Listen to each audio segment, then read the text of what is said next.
patreon.com/home video update to join as a patron to unlock exclusive membership benefits. Thank you for supporting the home video update.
Hey guys, it is the 8th of September on a very rainy Thursday morning at 20 past 8.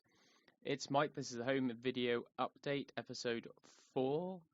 It is a bit later in the week, I do apologise for that. I've just started a new job, so it's going to be a bit sporadic when I upload these things because I'm not in control of when I work and when I don't work. And I did put it on hold this week because I wanted to watch a film in the cinema, which is going to be part of the main topic this week.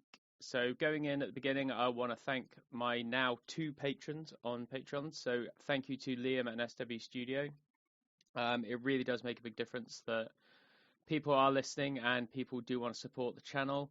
Thank you very, very much because it does make a difference to me and it makes me want to keep doing it. And it's fantastic that people are watching on YouTube, listening on podcast apps. Like I said last week, I'm available now on iTunes, which is great. That took a stupid amount of time to get working, and I have no idea why, but hey, here we are. That's how that works, apparently. It's a little bit broken, but that's the way Apple want to run their podcasting. That's fine. So we'll get on to the normal flow of the show, starting with what I've watched this week. I am actually going to do a pick-up section as part of this because one of these films sort of inspired me watching another one of the films just because it came in the post. So I used to get steelbooks of most things. I did bow out of that for quite a while because it just became a stupid thing that I've got a special case for something to go in. I now only tend to do them if it's a really cool looking still with great art or a cool edition or something special. But all the Marvel films I have bar Spider-Man No Way Home on Steelbook, whether they're original Blu-ray ones or they're the newer 4K ones, I did tend to not rebuy. So, for example, the stuff that came out 4K later, like the original ones like Thor and Iron Man, I didn't double dip into steelbooks. If I had the original steelbook from Play.com or HMV, whoever's doing them back in the day, now it's all Zavvi and Zavvi and Zavvi and Zavvi in this country. I haven't double dipped on quite a lot of them. I've just kept them So I have one steelbook for each version and then double dip for the actual 4K discs themselves. But there was a few I missed, so I caught up on some. I picked up James Gunn's Suicide Squad from, was it 2019? 2021, I think was going to come out, and then was it pandemic related? I know I saw it after the pandemic. I saw it in IMAX. This is a film with a 1.90 to 1 ratio, the actual digital IMAX ratio. I saw it in a genuine IMAX, only a dual Xenon 2K projection, so it's not like a proper decent laser one, but it's kind of cool that it fills a digital IMAX screen. Not all of them are IMAXs, as the Americans would have you think. This is actually a genuinely massive screen. It's actually a 4:3 screen, but it's only got a dual Xenon projection, so it can't fill the screen, which is a shame. Hopefully they'll get laser in there at some point, maybe in the future. I've always liked this film. I think it's good. I own the original Suicide Squad. There are moments of it I like. I'm not so fussed about hashtag release the air cut or anything like that. I mean, if they did, cool, I'd watch it. But I think it's clever. I think it holds up. It tells kind of a neat self-contained story, and it gave us the Peacemaker TV show, which is great. It is a little bit ugly in places. I think it has that sheen of the digital look of something. It's not terrible. I'm not saying it's ugly at all. It just has a weird sort of digital look in places. I think it's still quite funny. The cast is amazing. Obviously, James Gunn can get people to come and do what they want. I think the way he sent off some of the original squad was kind of cool and made it his own. I'd still like to see the original version as filmed of Suicide Squad, not the Suicide Squad. And I'd like to see James Gunn do a sequel. I know he's doing Peacemaker Season 2, but I'd like to see another Suicide Squad movie from him, if that was ever going to be a possibility. I also then flipped into watching Wonder Woman 84. Now, I know everyone hates this movie. I saw it in the cinema. It was my first cinema showing pre-pandemic. And then I came back and watched Tenet. And everyone liked Tenet. I hated it. And I liked Wonder Woman 1984. I thought it was full of actual wonder. I think the invisible jet scene and everything else, seeing it in the cinema, it had that thing of wonder. Now, I can see why people don't like it now. Looking at it now, it has quite a few issues. I think people who saw it on HBO Max or downloaded it or wherever else, they're the people who didn't like it. Now, I understand that completely because I can see why they didn't like it. I mean, let's not get into the whole thing about, she's basically, she's basically going off with Steve Trevor, who isn't Steve Trevor. She has sex with a man who's magically someone else. It's a bit Revenge of the Nerds creepy. I like Chris Pine, the best of the Chris's. He's very good. He's very good in this movie. He's got great comic timing. I think he is a real boon to this movie. The effects, I think, are great. It's weird to see. I will always yawn during these podcasts. I do have my energy drink with me. I have had a coffee, and I will always yawn. My new job does have me getting up at 3 a.m, so I will be yawning continuously. I do apologize for that. I think that it's one of these films that you can see the budget on the screen. It was very expensive. There are a couple of weird shots that don't really work, but that's superhero movies. There's also a shot in the Egypt highway chase where the wheels of one of the trucks are pixelated, and I don't know if it's a weird thing with my disc. It can't be because it's like a really specific shot. It kind of looks like it should be blurred, but it's almost like they've tried to FBI'd someone's face out of news footage. It's really weird. It's like really big chunky pixels. I've not seen anyone notice it. I watched it. My setup, I've got a Panasonic OLED and a Panasonic 4K player, so it's all Panasonic LED. And if you feed it a disc that has Dolby Vision and HDR10+, it defaults to 10+. I'm not a format warrior. I don't give a fuck. I think the HDR10+ is fine. I'm one of the only people out there who can A to B this stuff. I can actually turn off Dolby Vision or turn off HDR10 Plus and see what the difference looks like. None of you people in America with your LGs who are saying that HDR10 Plus sucks can do this. They just think it's a Samsung format. I'm watching it on a properly well-made Panasonic OLED, like one of the best OLEDs you could get at that price range at that point. I'm not an OLED fanboy. I don't think the technology is amazing. I only bought one because Panasonic fixed most of the problems with the LG panel. All those problems have now become part of the LG infrastructure going forward, like heat sinks and all this other stuff. Panasonic did first. And now it's a case of, oh, LG did it. Oh, wow. Oh, look at this. Gold Star did this. Lucky Gold Star. Oh, well, who cares? At the end of the day, Panasonic fixed your panel. Sony fixed your panel. Sony were the first to market with OLED anyway. If I did get another OLED, it would be a Panasonic or a Sony. They are just better, infinitely. Now they've got like the QD OLED or whatever it is, where there's the extra things. But I have to watch that scene again and default the system to Dolby Vision and default the system to HDR10 basic as well, just to see if the pixelation's there, because it's specifically on the truck wheels. That's what I don't understand. A simple blur function would be easier if they wanted to convey motion, so I don't know what it is. It's really bizarre. Sticking with the Warner Brothers-ness, I haven't watched it again yet, but one of my pickups was The Batman. I got the Steelbook, which is sort of the question mark head. Mine came with 3 equidistant dents in the cover. Now, I was tempted to send this back or just ask for a refund.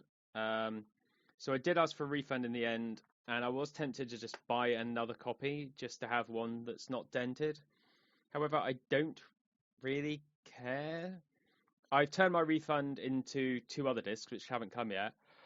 I've got a Steelbook of, I'm going to yawn again, the 2014 Godzilla on 4K coming, because it was really cheap on Amazon Italy. I bought this from Amazon Italy. And Open Range, because I realised I don't own Open Range on Blu-ray. The 101 Films in the UK is, I believe, 1080i and 2.0 on the soundtrack, and it's got one of the best 5.1 soundtracks ever made. So there's no reason not to have the 5.1 mix, because it's absolutely stunning. So hopefully that'll turn up pretty soon. I'll keep going through the pickups, actually, rather than just keep at the DC things, and I'll go back around to what I've watched. I also picked up another film, which I saw in the cinema in that same exact IMAX, actually. We have Dune, the Denis Villeneuve version. I've got the reprint of the Steelbook, because it sold out initially. Same with No Way Home and Batman. They mostly all sold out, and they've reprinted Dune. So I had a pre-order down on Amazon Italy, because they got the pre-order up first. This is a film I really, really loved. I wish it said part 1 on the Steelbook or anywhere on the packaging, because it'd be much nicer when part 2 comes out and it'll sit together. I'm yawning again. I like this film a lot. My brother watched it and hated it, which is weird, because he loves all of his movies, and he likes slow plodding movies and films that are about visuals and stuff like that. And it's really weird that he didn't like it, but I absolutely love it, and I can't wait to revisit it again. I'm going to have to watch it on a night, which is good that winter's coming in the UK now, because ambient light in my OLED, or most OLEDs, in fact, I mean, it's, 700-800 nits, that OLED, so it's not like one of these ones that's retina searing like the new ones are, but it's good enough. I'm going to have to watch it on a dark night, because it's a dark-ass movie, and even with Dolby Vision tone mapping it, I don't think it's going to help. I think it will need, something to balance it out, so I will need to watch it on a dark night.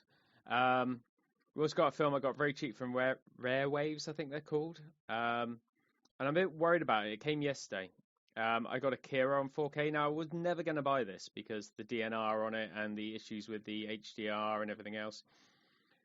And I think it was under £10, or like £10 something. So I thought, well, why not? It's a tenner. I might as well pick up the 4K of Akira. However, the version that came yesterday, I'm just looking at it now because I got home and just sort of put it to one side, has not got 4K listed anywhere. And I know they did a refund replacey sort of thing from Funimation. But there is no 4K logos. Just looking at the disc on the disc either.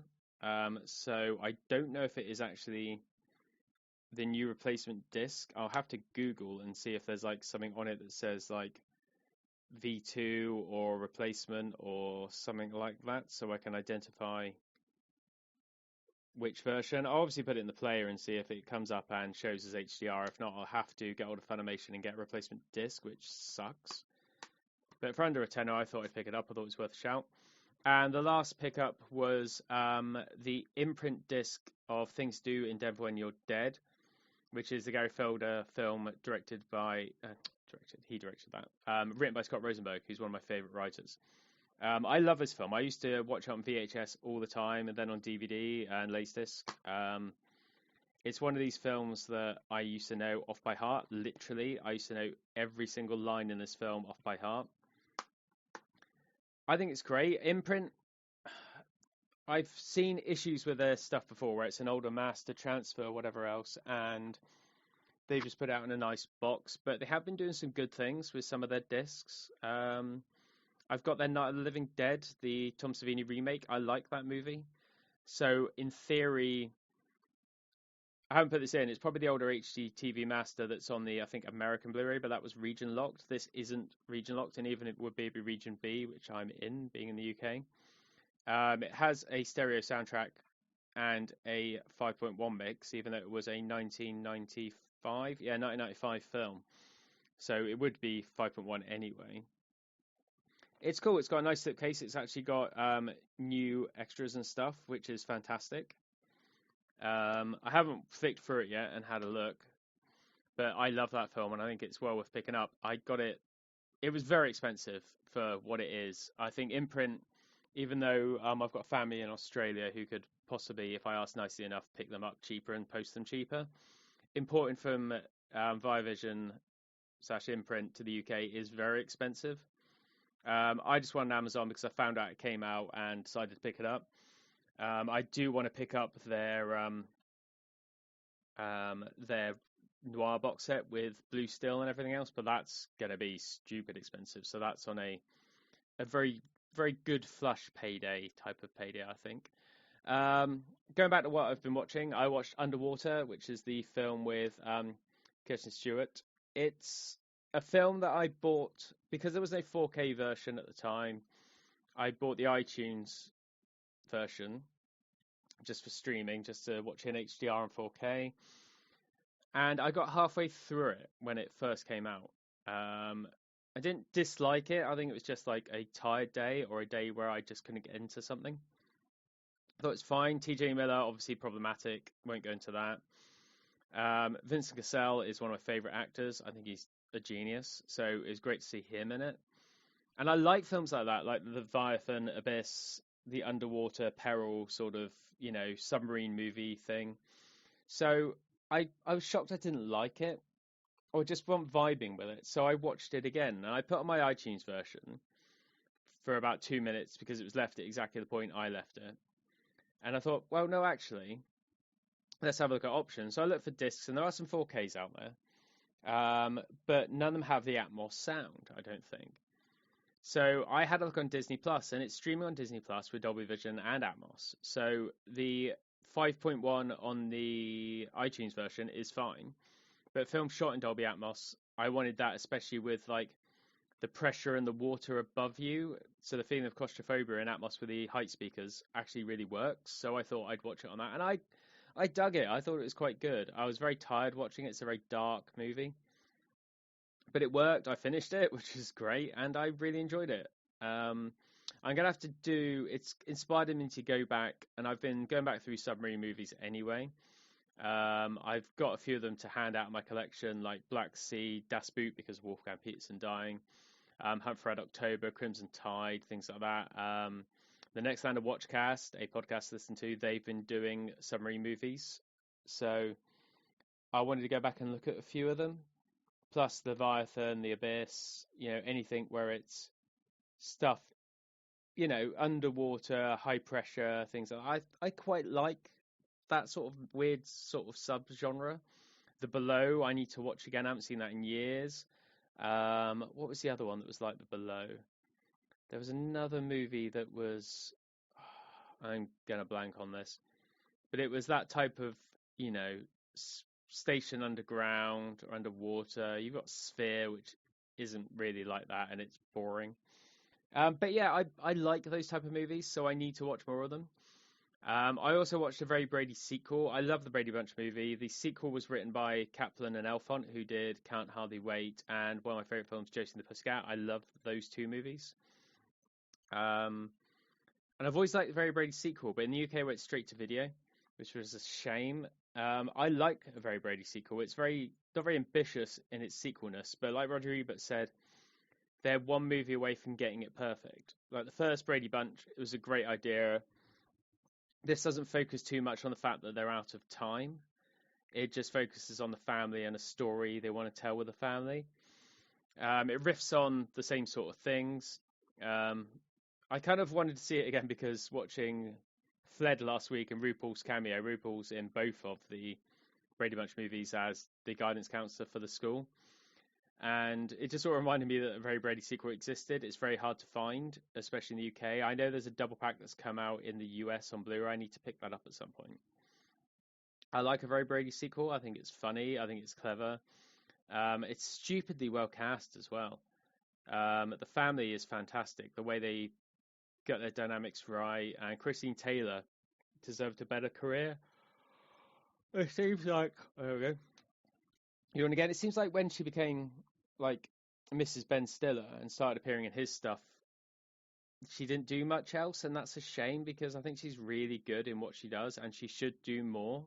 She's got great comic timing, she's got great screen presence, and I think she should be a bigger part of it. The last thing I watched was a new film. It's a film from this year. It's Samaritan. Now, I only watched this. I saw the trailers and the posters and all this other stuff. I don't dislike Schwarzenegger. That's Schwarzenegger, Stallone even. But I watched this because I found out it was made by the director who made Overlord, and Overlord is fucking great. Overlord, my brother and I saw it in the cinema. It was a little Nazi zombie film that no one really cared about. It had an amazing poster. And that seemed to be about it. No one really paid attention to Overlord, and it made me a bit sad because I thought it was really well made. I've got to pick that up in 4K actually at some point. But it's painful that no one really paid it much attention. So I thought, do you know what? I'm going to support him. I'll be there day one, and I'll pay some attention to Samaritan.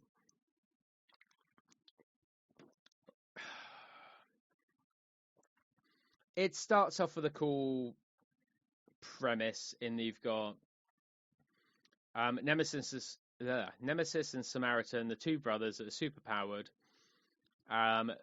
They fall out, they battle to the death, and they're both meant to die in this fire. Then you have this kid who's trying to prove that everyone he ever knows could be Samaritan, and Samaritan's still alive. He's still got faith that Samaritan's alive. Is his next door neighbor the guy who fixes things that gets thrown in the trash and is a bus driver? Is he Samaritan? And that's Sylvester Stallone. This film isn't very good. It's a shame because I really wanted to like it. I say I like the director. I wanting to like it. The opening with the comic book pages is terrible. It's very badly done. I don't know if it's because it was a COVID movie. There were reshoots during COVID. It's also because of MGM was straight to Amazon joint in the end. It's got its moments. Martin Starr, I think it is like this conspiracy nut who writes books about Samaritan. He seems like he had a larger part, and it's not there anymore. The twist is pretty obvious. There is a twist in it. The guy who plays the bad guy, I can't remember his name, and I'm probably not going to be able to pronounce it.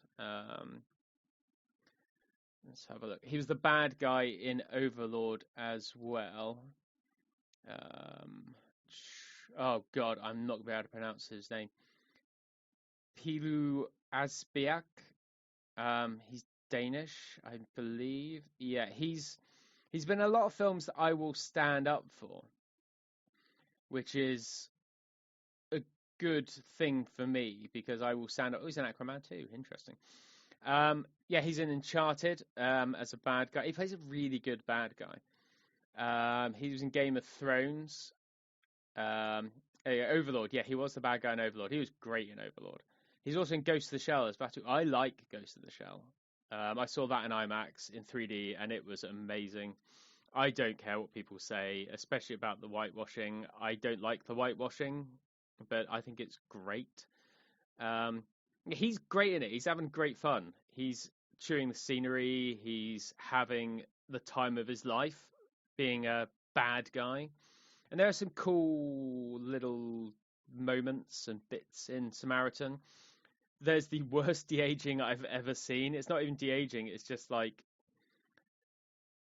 a cutscene from a video game. And I know people say that a lot, but if you watch this scene with the young Samaritan, it's insane how much it looks like a 360 PS3 sort of era cutscene. So it's good, it's not like the beginning of Lockout or some of the really bad CG you see in these movies. It's good, but it's good for about 15 years ago. It's just really out of place, which is bizarre and strange. It's not a special effects heavy thing. I don't think it had a massive budget. I don't remember issues with Overlord CG, and there's some really quite bad. What's it called? Like green screen. So that might be COVID, to be fair, and is a scene where a building's completely on fire. So I get that you want safety and all this other stuff. This makes sense, but it's really embarrassing, some of it, and it's a shame because I think it's a movie like 2 or 3 edits away from being good. I didn't dislike it. I watched it as a Saturday night flick. I put it on Saturday night and just sat there and thought, hey, I'll watch a cheesy flick. I was going to watch Morbius.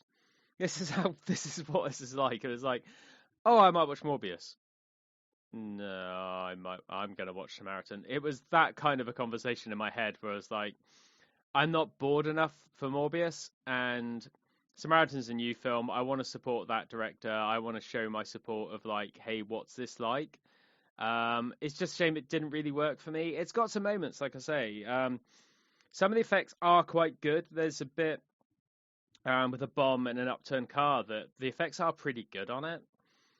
It's just there's a few little bits, and again, COVID movies, I give them a lot more slack because they were making films under extreme pressures that no one else dealt with. I mean, I worked all through COVID, so it was a real stressy time. It was a real hard time because you didn't know, no one had ever been through it before.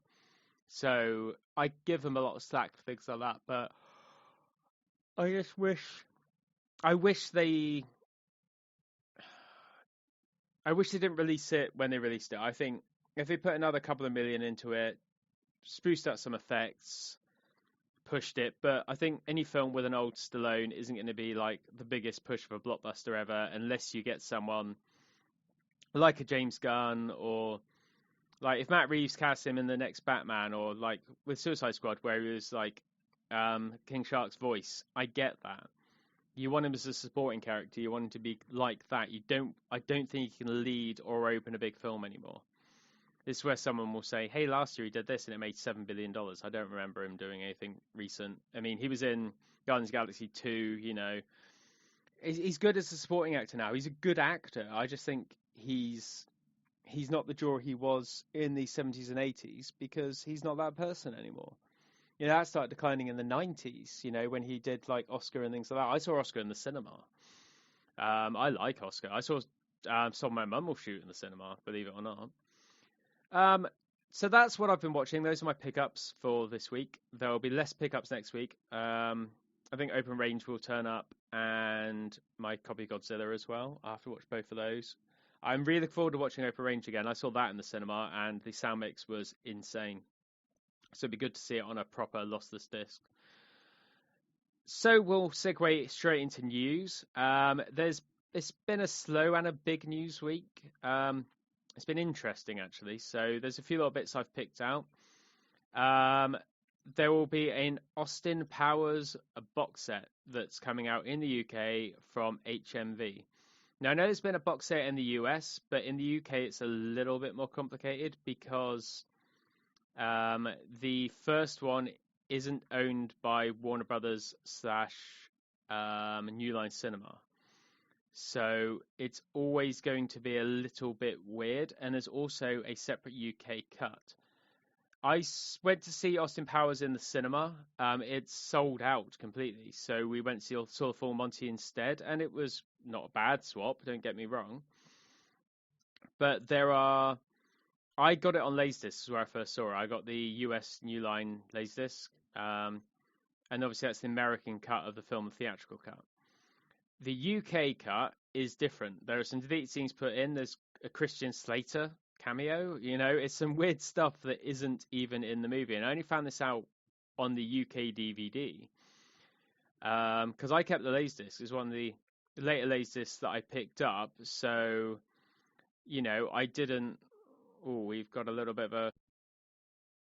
So I picked up the Laserdisc at the time it came out, the US version, and I'd literally never seen the UK cut until someone said to me about, oh, there's this brilliant bit with Christian Slater and whatever else, and I'm like, sorry, what?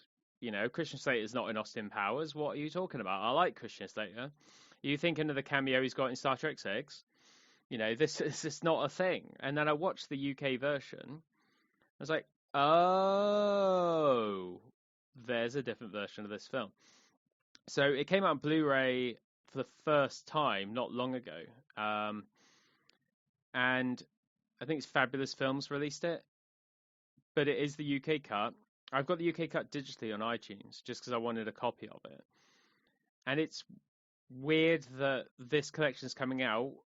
It's got Warner Brothers logo on it. So I assume it's ports of the American discs.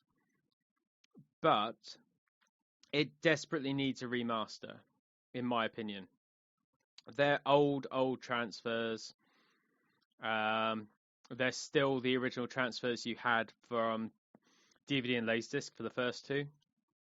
They're fine, but I think it needs a remaster in a 4K version. I'd rather be watching the 4K version of it. Looking at the disc art, it hasn't got Warner Brothers logo on the original film, so I'm guessing it is the UK cut, which is great. I mean, it should be preserved. I think you should have both cuts in the box, but apparently I don't think we're going to get it. I think people in the UK are so used to the UK version, they probably don't even know there's an American version that exists. It comes with some other bits and bobs. Slipcase with exclusive artwork, which is actually quite nice. 32-page booklet, character cards, theatrical poster, and in-world spy ID card. Physical tap is kind of pointless. But Icon released it last year through Fabulous, or one or the other, or the other way around. And hopefully, fingers crossed, they will be new versions, but I don't think they will. I'm not going to jump on it straight away. I'd rather wait and see what's going on and reviews of what the transfers are like. Moving on to Sony Pictures Classic, there's a 30th anniversary collection.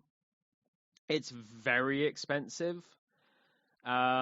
Basically, it's 30 years of Sony Pictures Classics. It's $300, which is insane. It comes with Orlando, The City of Lost Children, Celluloid Closet, Run Lola Run, or Ren It Lola Ren It, I think it's the original title. SLC Punk, which I found out today for the first time, Salt Lake City Punk.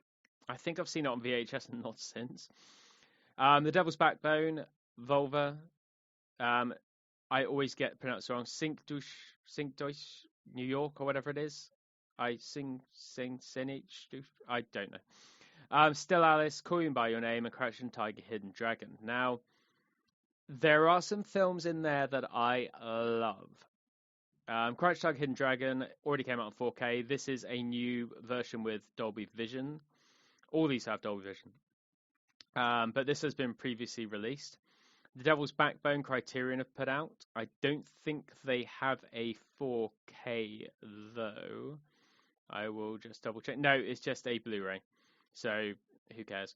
Um, I don't know if it has a lot of extras. Let's have a look. This is gripping podcast material here. Oh, it has got quite a few extras on it. That's fine. So the 4K version, I don't know if it has any extras on that disc. But it's an interesting selection, shall we say? So Backbone I'd buy, Crouching Tiger I'd buy because I never bought the original version of it. City of Lost Children is one of my favourite films. I'm a bit worried that Jean-Pierre Jeunet is involved because he loves DNR, and I think it would, if Sony just do it themselves and don't involve him in the transfer and just transfer from the original neg, it should be fine. It'll look gorgeous because Darius Khondji shot the shit out of that film. It is beautiful. Run Lola Run, I love. I would love to own that on 4K. Same with SLC Punk. It's fun. If you had a box set for like 100 quid with all of those in, I'd buy that in a heartbeat. But 300 with films that are okay to me and films that I would never rewatch, I don't think I'd jump on any of that, to be honest. I mean, the City of Lost Children has new stuff, so it's got a new commentary with Jeunet, so they've obviously reached out to him, which is a little bit worrying. I mean, Tom Tykwer did a new commentary on Run Lola Run. It looks like most of them, apart from Crouching Tiger, has, extras and things like that. However, Devil's Backbone does have a lot of extras, so it looks like it might have, correct me if I'm wrong, all the Criterion extras. Yes, looking at that, it does. So, I mean, Sony and Criterion are intrinsically linked anyway because they distribute them. So that makes some sort of sense. It's just really expensive. Obviously their box sets, their Columbia box sets have sold well, because why, if it didn't sell well, would they be doing this? There is no reason for them to be putting out stuff like this if they weren't selling well. So I'm guessing someone somewhere is buying the box sets, because $300 for this, obviously it'll go on sale pretty damn quickly. But it's a bit crazy that, they'd get to that type of price point, $300. I don't buy it. I mean, hopefully they won't release it over here. They'll just release it separately, or somewhere in the UK, or somewhere in the world, or Europe, or Japan, or whatever, will release it separately, so I can just ideally get City of Lost Children. If I can get anything out of box set, that would be the one, as long as it's not been completely destroyed by DNR. Wayne's World has been confirmed. It has a date of November the 15th, going back to Mike Myers. I don't know if it has any extras. I'm just looking now to see if I can get any details on it. It doesn't look like there is much in the way of details. I know it'll just be the normal home video version, so no stairway will, the Stairway to Heaven bit won't be in there. So that's fine. I wish it was both. I wish it was double packed with the sequels, because it's one of the only sequels I think actually works. I'll pick it up. I don't like Paramount's output. I think that they've managed the picture and the grain way too much. I think it's a big issue for me, the way this stuff looks. So I'm not a fan. I'll see what the screenshots look like and the reviews and go from there. But if it gets cheap in a 2 for 30 or 3 for 30 or whatever, I'll happily pick that up, because Wayne's World's great. As I say, I just wish it was both of them together. Tobe Hooper's Fun House has been confirmed to be coming out. I think it might already be out, actually, now I say this. Am I behind on this news? Oh, it came out this week. Okay, fair enough. That is another Shout Factory joint, so that can rot in a fire somewhere. I like that movie. It's fine. The Driver, Walter Hill film, which famously noted movie critic Jonathan Ross once said to me was a film made by who did he say made it? damn it, it's Michael Mann. He said, oh, yeah, it's a Michael Mann film. I was like, Michael Mann didn't make The Driver. It was a Walter Hill film. You're meant to be a film critic. Um, and then I ratted him out to Kevin Smith on it in person, and he blocked me completely, Jonathan Ross, because I told on him to Kevin Smith because he was back-mouthing Kevin Smith. So I told Kevin Smith, and yeah, it all blew up. And it was fun as my one came to fame. It's like Jonathan Ross and Russell Brand blocked me on the same night because I exposed Jonathan Ross as not knowing fuck all about a lot of movies and being a dick. Because the way he was talking about Kevin, especially, was just really shitty. So I basically threw him under the bus when I met Kevin, and I was just like, no. And it kind of, yeah, it blew up a little bit. 8 Mile is coming out from Universal. There is a steelbook and a normal edition. Curtis Hanson film. I like Curtis Hanson films. I don't like 8 Mile. It's all right. I don't like Eminem anymore. I thought he was fine when he first came out. I saw him live, I think, when his second album came out. This is just wish fulfillment. It's just a weird little movie. I have no need for it in a collection, especially on 4K. It's all right. I know there are fans out there, people who love that, so that's cool, but it's just not something that grabs me and pulls me in. The Driver, I will definitely probably pick up. That is a cool-ass film. It's very much a mood piece, and I do like it. So we'll go into the main thrust of the episode, the main topic. This came about because of one thing I watched. This is why I delayed the podcast, and then I started this job and didn't have time to actually do it this week. I saw Star Trek II: The Wrath of Khan. Odeon UK in the cinema showed Star Trek, the motion picture, and Wrath of Khan. Now, I saw in the MGM in Bournemouth, in Westover Road, a cinema that is very long closed now. I saw 4, 5, and 6 in 35mm, and they had the premiere of Generations. You had to watch them all in a row. And the Generations you saw, I think, a week before the proper premiere. I can't find anything that backs this up, though. I can't find my original ticket. I can't find anything listing this anywhere. You think with Trek, people do keep this stuff down. But I'm just Googling, watch Star Trek Generations. Early MGM cinemas. And it was great. I mean, my brother came with me and my friend as well. It was really a cool little thing. The week before, they did 1, 2, and 3, and I couldn't make that. It's a shame. I wish I did, because obviously in Wrath of Khan in 35mm it would have been great.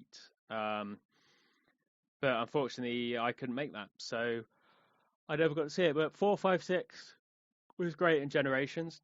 Original theatrical cuts, obviously, in 35mm. Seeing Generations early was cool. It was a nice, neat little thing as a big Trekkie to see this stuff. But I couldn't, go and see this stuff. It was cool that they've shown these two again. I wish they'd shown them all, but they were the digital new DCPs. So, for example, Wrath of Khan that I saw had the new BBFC logo with the 12 rating, and it's the director's cut, which is a shame. I'd wish it was, because it's theatrical experience, it was the theatrical cut. I don't mind the director's cut of Wrath of Khan. I like the director's cut of Wrath of Khan. I just would like to have seen the theatrical cut theatrically, because it's theatrical cut for a reason. Apart from having a crackly left-hand speaker, which whenever it was on the bridge, it must have been low resonance stuff. So it was on the bridge or anywhere on the Enterprise or on the Grissom. You had, is the Grissom in that? Oh no, I'm thinking of Star Trek 3. So it would have been the what was the other ship in Wrath of Khan? All my Trekkie cards are just completely thrown to the floor now. Star Trek, 2 ships. Ba, ba, ba, ba, ba. Let's have a look. Whenever you're on one of those ships, though, the low resonance rumble, it would make the speaker to my left-hand side crackle like absolute mad, and it did my head in, because it's on the ships quite a lot. So even when it's on like anything that has that grrr, the engine stuff, Reliant. Oh, of course it's Reliant. Damn it! Why didn't I know? Oh, I've had a lot of early starts this week. I'm just calling it that. I do know about Star Trek. I love Star Trek. Yeah. So it's kind of crazy that when they're on that on the regular one or whatever else, it's that low rumble. It just went nuts in my left hand ear, which really pissed me off. But it was cool to see Wrath of Khan in cinema. I think the 4K master's fine. There's some brightness and color issues, which people are now noticing on Star Trek 6, apparently, now that this box set's come out. I want to pick up the box set just because I don't own them on anything apart from Laserdisc and DVD, because you can't get the original audio on DVD or Blu-ray or 4K. It's all 7.1. The Blu-rays obviously were notoriously DNR'd, and I wouldn't pay money for them. So I've had to live on contacts who have 35mm versions, so I can watch them occasionally. Laserdiscs, which, look, for all my pandering and everything else, I don't watch a lot of Laserdiscs. It's 2022, and this film is only on Laserdisc or cuts only on Laserdisc. So Slipstream, Mark Hamill film from Steven J. Lesberger, it's only on widescreen on Laserdisc. I will watch that Laserdisc. Ransom, the director's cut, only on Laserdisc. I will have to watch the Laserdisc if I want to see Ransom, the director's cut. Wired Up, the director's cut of that, only on Laserdisc. There are certain things you have to stick to a format on. Now, Star Trek 6 might be signed by David Warner on Laserdisc. I love that movie, and the only way I could watch it really is on Laserdisc, because the Blu-ray is disgusting. I mean, supposed to watch it on DVD, but the PCM uncompressed audio on the Laserdisc is probably the better way to watch it for sound. Obviously, the picture is a little bit better on the DVD in places. So I thought what I'd do is a ranking of the original 6 Star Trek movies in celebration of Star Trek Day and the fact that the box set has come out with the first 6 movies. So I thought, let's go back and let's have a look. And this could be a little bit, let's say, controversial in places. It might be, it might not. But I thought, hey, this is my list. You can disagree with it, and that's where discussion comes in. I did want to do this with a guest, and I might revisit it. I've still got the Next Generation ones to do, which I might lump in the Abrams movies as well, the Kelvin universe. I am still a Trek fan. I watch Strange New Worlds. I watch Disco. I watch Picard. So I watch all this stuff still because I am a Star Trek fan. I'm not one of these people who's easily offended because something's gone quote-unquote woke or something like that. I don't care as long as the story's good. Picard Season 2, I didn't like that much because the story wasn't good. It just went weird places. It's not the fact that, oh my God, there's a black woman, or oh my God, there is a woman, full stop. I don't care about that stuff. I'm not that person. I'll never be that person. So that doesn't bother me. I like Trek. I've always liked Trek. So this is who I am, and this is what I like. Now, I'm going to start with my least favorite and work towards my favorite. People know me can probably already guess this list. There will be one controversial thing, I'm sure, which is probably this first three in the six. The worst Star Trek movie for me is Star Trek the Motion Picture. Now, I know people call it the slow motion picture. I'm kind of a little bit with Kevin Smith in the beauty shots of the Enterprise go on for about 17 hours, and it is beautiful. He did some amazing work. It's very pretty. However, I think when ILM got involved in Star Trek 2 onwards, they did 2, 3, 4, and 6. I think they didn't do 5 because they cut the budget on 5 and they couldn't afford ILM. Plus, they were busy.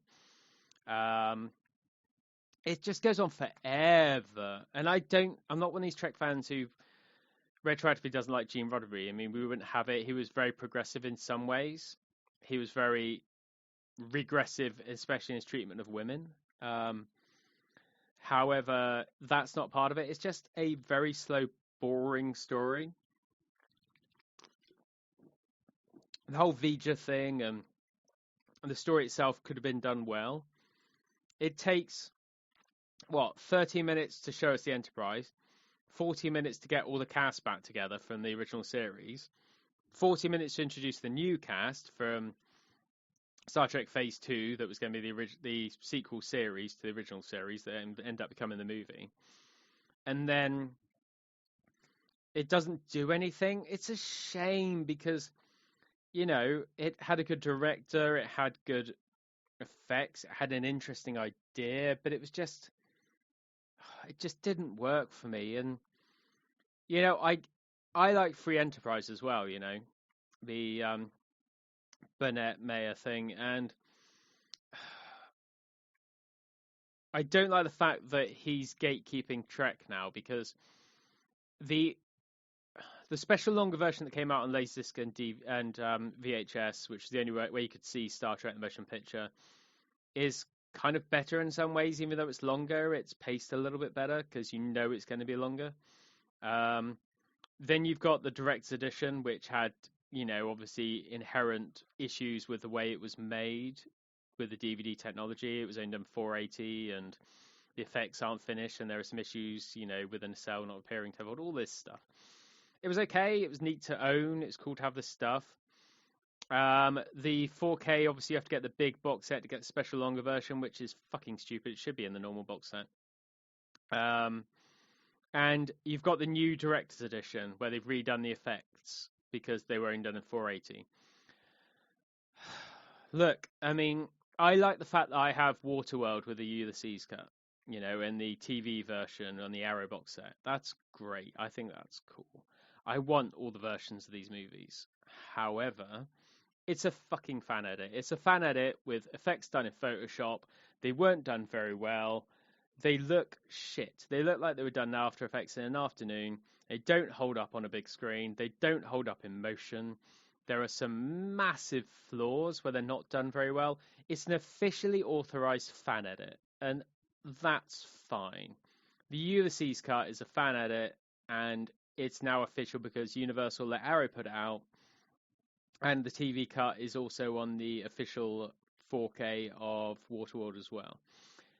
That's what that is. The Director's Edition, the director, he's dead. He had nothing to do with it. It's a fan edit with fan special effects, and it's not done very well. That is something that really annoys me with that, because it could have been like really, really good. It could have been like a really good idea done really well, but it isn't. It's just a shame. And it's cool they let him go back and do his own version on DVD and re-edit it again. It became a little bit like Oliver Stone's Alexander, where there's like 14 different versions because people keep going back to it and trying to fix it, which is stupid because you should just, leave it alone. The problem is that, a director who got it and was less precious and knew how to work to a budget came in and swept it under the rug with a sequel, which is a shame. I like I like all Trek. Let's put it that way. I like all Trek. There's no real Trek that I don't like. Enterprise was hard for me. I don't love Enterprise. I've probably watched the least of that than I have of anything else. I've watched pretty much every other series apart from Lower Decks, which I know everyone loves and I really should try and get into, but I just haven't really thought about it. Now that Solar Opposites is off season, I might pick that up as my new like go to like animated thing to watch when I eat my dinner. That could be a thing. The next film in my ranking of OG Star Trek movies, so the second to bottom, is Star Trek 3: The Search for Spock. When I got out of Wrath of Khan, I wanted to go straight into Search for Spock, and since they're not showing Search for Spock, they're only showing Motion Picture and Wrath of Khan theatrically. I got hold of someone and said, being very vague about this due to legalities, like, can I come around and watch it with you, your 35mm version? And I watched it, and it's print damagey. It's an old release print. It's not great looking. It's cool, you know. Watching the clean, clear 4K version of Wrath of Khan is one thing. That's great. This is better because it's so much cooler to watch, you know, a full unadulterated print damagey, you know, proper release print like it would have been originally. I love that. I think that's really cool.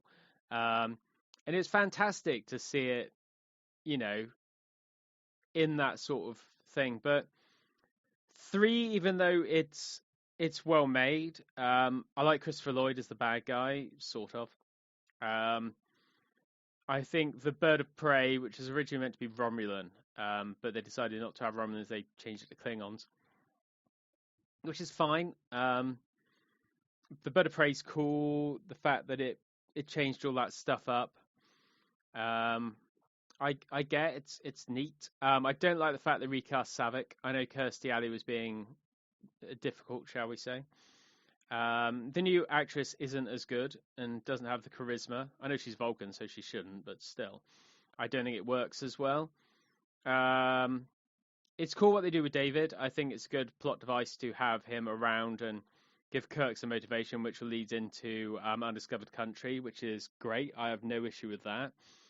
The effects aren't as good. They seem a bit cheap, and it doesn't really go anywhere. It just feels like, oh shit, we killed Spock. Well, he gave us like 17 different get out clauses, so let's find a way to get out of it, and let's go search for Spock and see if we can find him. I know they tried to keep the destruction of the Enterprise, which is a ballsy thing to do, but they tried to keep it quiet. You know, shout about the fact the Enterprise gets destroyed, but it leaked anyway, apparently. So that kind of ruined it. It must have been cool to have seen it like day one if you didn't know the Enterprise was going to blow up, and they literally, and that's a great scene. I am balled out in that scene. It's gorgeous when they blow that thing up. It's such an amazing shot. But it doesn't really do anything, you know. There's some cool bits where, you know, they're on shore leave and you get Uhura and you know, all the team going back and doing their like shore leave style stuff, and there's the good bit where they're sort of spying and you get them trying to sneak around and steal the Enterprise, and Scotty damages the transwarp thing on Excelsior, which apparently set the Federation back like 200 years or something stupid, 80 years, which I think is fantastically stupid.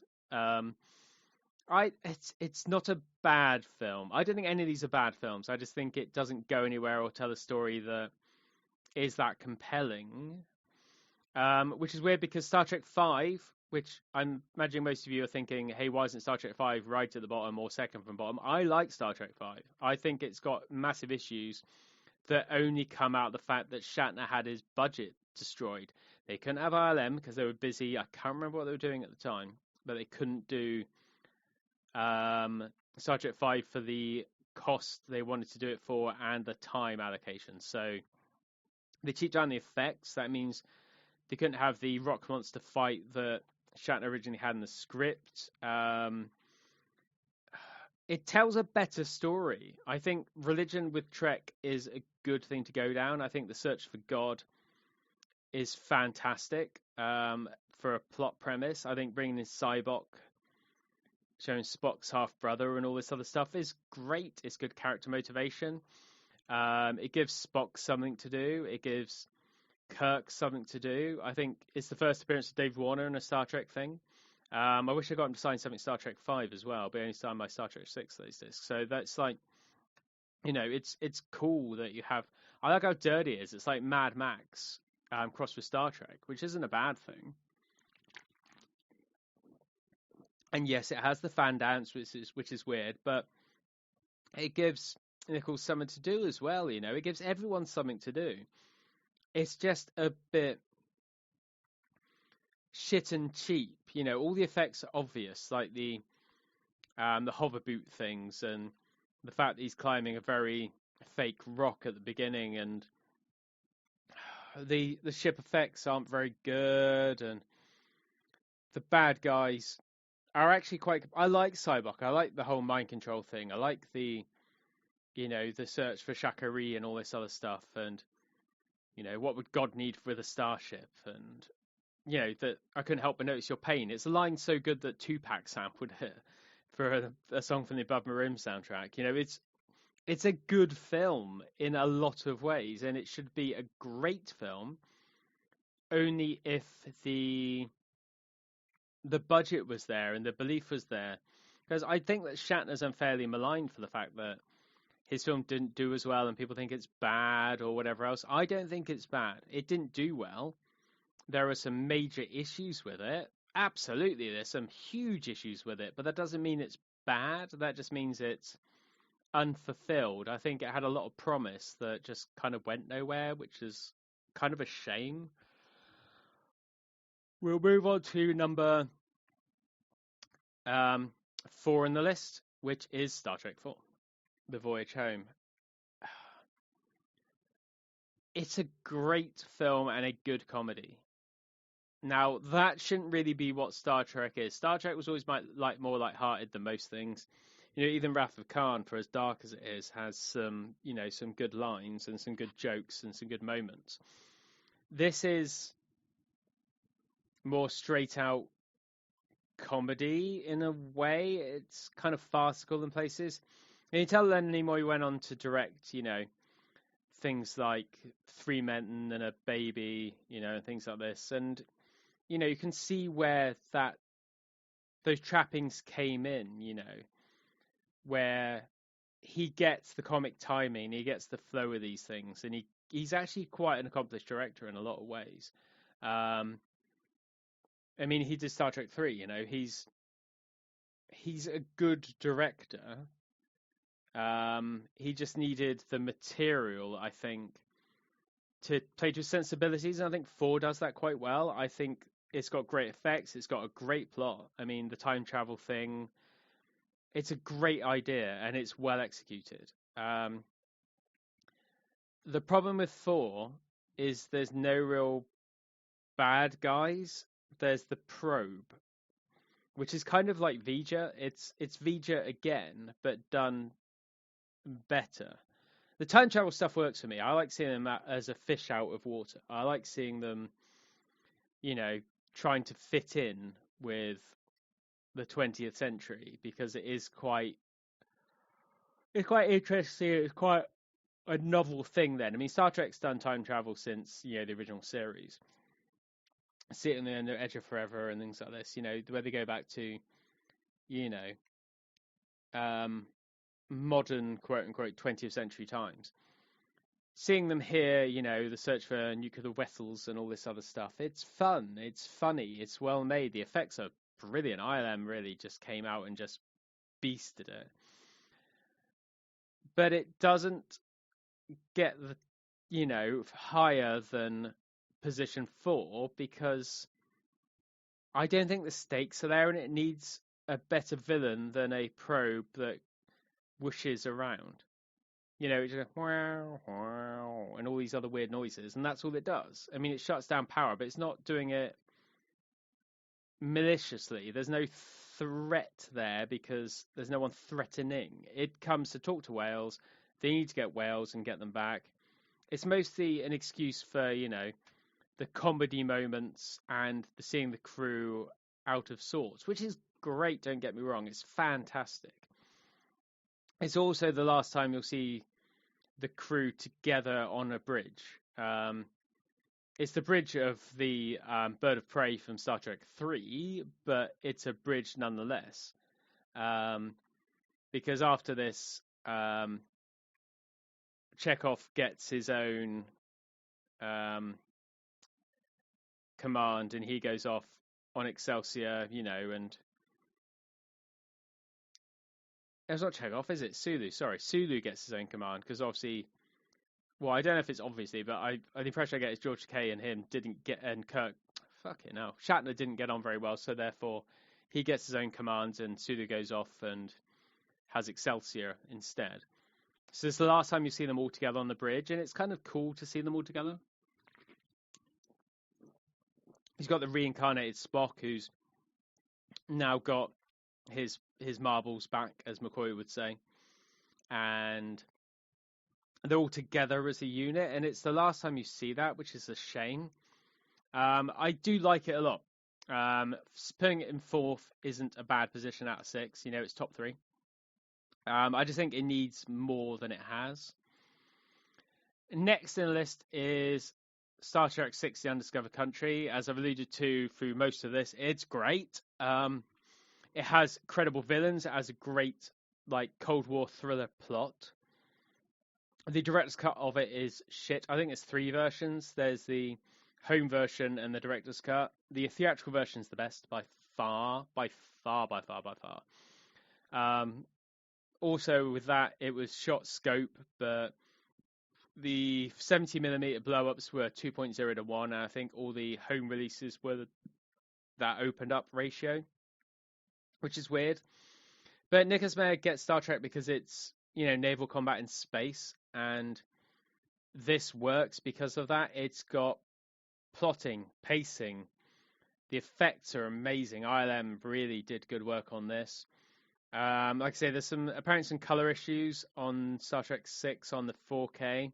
I think Rurapente, the prison planet, the color shift has been changed or something like that. So I don't know that for sure. I've just seen scuttlebutt on a few forums. I don't really do forums anymore, but I do look around when new releases I'm interested come out, because someone would have taken screenshots for comparison, or someone might have said something. Most people on them don't know what they're talking about, so I don't tend to put much faith in it. But there are times where I'll think, oh, so someone's seen something. That doesn't mean that they're right, but it would make me reassess maybe, and think, ooh, should I look out for that? But apparently there are some changes, and the DNR's gone. Fucking great, absolutely amazing. I'm glad that they're gone. At least we actually finally get rid of it. However, I don't know what I'm going to do about the new, the new cuts and the new versions and whatever else. And I don't know. I mean, I'll see what happens with it. I think Star Trek 6 is a great film. It's very well made. Christopher Plummer's having a great time. David Warner's having a great time. It's a great film that only gets trumped by the number one of the OG Star Trek movies for me, which is Wrath of Khan. That's why I went to see it in the cinema. If they showed them all, I'd see them all, to be honest. The motion picture I don't need to sit in a cinema for. It's just too long. But Wrath of Khan just has that, we haven't got time, we haven't got money, we need to hustle mentality to it, where it's like, next scene. It's the first one ILM was involved in. They did amazing work. It looks good, it sounds good, it's well made, the pacing's fantastic, it clips on amazing pace. The director's cut, like I say, is fine. I don't like the additions in 6, but 2, I can take or leave. They're fine. I like the actual cut of 2. I don't hate the version there is there. It goes hard as well. I think it was like a 15 originally on UK home video, because mostly the earworm scene. It brings back some of the original series in a good way with Khan and the whole setup with SETI Alpha 5/6. It gives Chekhov something to do because he's off on Excelsior. Oh, Excelsior! I did this earlier, didn't I? Reliant. So it's the crew apart again because they're assigned differently. Because after the first one, obviously Kirk got promoted to Admiral. He got taken off the Enterprise because they don't fly starships. Spock became captain, so he was captain, I think, of the Enterprise's thing. I don't think they explicitly say it, but I think he is captain of the Enterprise, and they're just training up the new team to go out, the new crew.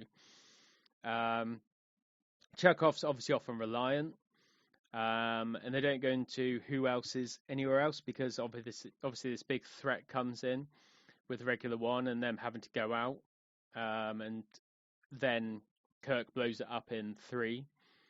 And then he gets told off for it, and they want to reprimand him, and it's only because he saves the world in 4 that he gets a new Enterprise in 5, really. I mean, it's like, but he does get demoted down to captain again, but he'd rather be captain, I think, anyway, because he wants to be on a starship, and that's what's the best thing about it. It's the original team together, because Chekhov does obviously come back aboard of the Enterprise, as much as the Enterprise gets fucked up in this. And that's the thing, it's like the 3-dimensional submarine battles in the Nebula. It's fantastically plotted. It's tense. It's a proper thriller of a Star Trek movie, and I think that's what this should be. I think with J.J. Abrams, he went out and out trying to make it Star Wars, and made it a bit too balls to the wall, as much as I like those movies. We'll go into that another time. But that's where Justin Lin got it. Justin Lin just went, fuck it, we'll go all the way then and make Star Trek Beyond. And that's great. I love that movie. It's the best of the... giving it away. Anyway, but back to Star Trek 2. I mean, it's a proper pot boiler. It's a thriller. It's a whodunit. You know, how are they going to get past this? How do you best someone that's more intelligent than you, that's stronger than you? I mean, Khan and Kirk never have a scene on screen together, but it doesn't matter. It's all done through view screens, and it's that tension, you know. Ricardo Montalban with his amazing chest, real/not real, who knows. And, you know, that huge push between a villain that nearly, he just really trumps them straight away. It's not like, you know, they pick a fight and they go for their tail between their legs. They get properly fucked up. They get bested pretty quick. And they're on the back foot the whole film, and that's brilliant because it shows Kirk as a credible captain because he's trying to think on his feet and think of a way out of this. Is Kobayashi Maru, his unwinnable thing where it's just like, you know, you're not going to be able to win through this. Something is going to go wrong, which turns out to be the death of Spock. You know, Spock sacrificed himself for the good of the Enterprise and the good of the crew. And Kirk doesn't want that because he thinks he can get through everything with, you know, everything being fine. You know, there is no such thing as, you know, the unwinnable, you know, test. He thinks that he can get through everything and he can't. And that's what Abrams didn't get when he basically made Wrath of Khan with Star Trek Into Darkness. He didn't get the fact that it's not about the shock of a character dying. It's about the fact that they had to die to make it work. It's clever. It's well made. The effects are amazing. The direction's amazing. It's just a great thriller that happens to be a Star Trek movie. And I think that's how it works. I think that's why it falls together in the way it does, and that's why the flow's there. That's why people keep coming back to it as the best one. I think I'm very much not alone in thinking, you know, 2 and 6 are among the best, if not interchangeable at the lead. But I think Wrath of Khan does have that extra pop with the villain. I think a good Star Trek movie is only as good as its villain, and I think that's why, like, you know, 4 not fails, but it's, you know, not top 2 because it hasn't really got a villain. It hasn't got a bad guy. It's only got that little bit of a push to be able to get over give it some antagonism to like keep the plot moving forward. I mean, the world's going to end, so it's not like it's low stakes. It's bloody high stakes, but it's not the stakes that matter because it's not really. It's kind of wishy-washy, I mean, the world's going to end, but it's not quite as hardcore as maybe, 2 is, because 2 it comes out really like insanely hard, and it's like, shit, we're all going to die here. People are dying left, right, and center in that movie. And yeah, you can say it's red shirts to begin with, and it is red shirts to begin with, but it has some real weight to it. It's like Scotty's nephew or whatever it is. He dies pretty horrifically, and it's worse than the director's cut. It gives you some stakes and some weight to people actually dying, and it's not some silly space adventure. It's actually got some thrills in it. I do think it is easily the best one. So that's my ranking. People may disagree or agree.